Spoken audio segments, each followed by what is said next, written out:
ఇట్లు సుధా కలశంబు కేలనందుకొని మందస్మిత భాషణంబుల సుందరీ రూపుండకు ముకుందుండు మేలు కీడనక నేను పంచి ఇచ్చిన తెరంగున అంగీకరించుట కర్తవ్యంబు అనవుడు.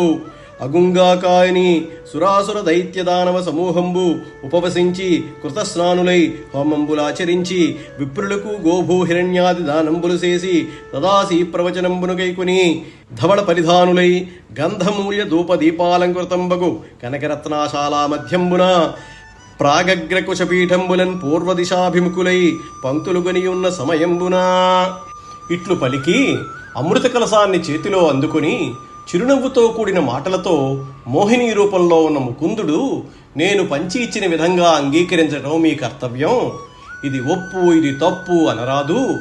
ఆ మాటకు సరే అని సురలు అసురులు అంతా ఉపవసించి స్నానం చేసి హోమాలు ఆచరించారు.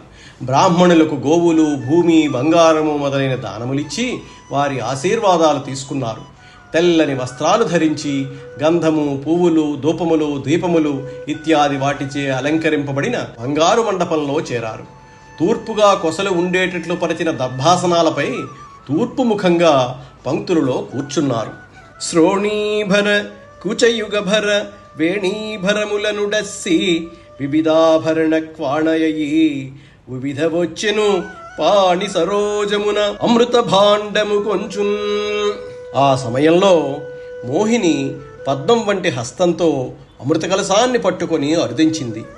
ఆమె కటిభారంతోనూ యదభారంతోనూ శిరోజభారంతోనూ బాగా అలిసిపోయింది.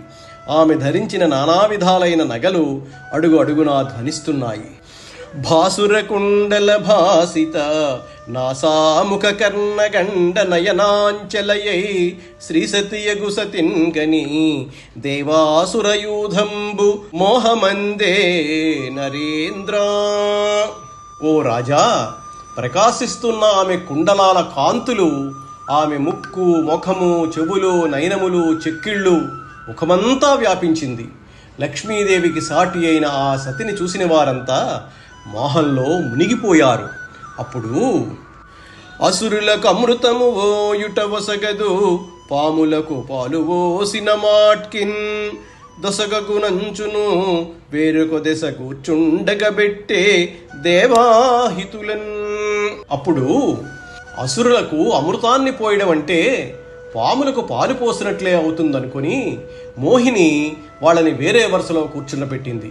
ఈ విధంగా దేవతలు అందరినీ ఒక పంక్తిలోనూ రాక్షసులను అందరినీ వేరొక పంక్తిలోనూ తన చాతుర్యం చేత కూర్చోబెట్టింది.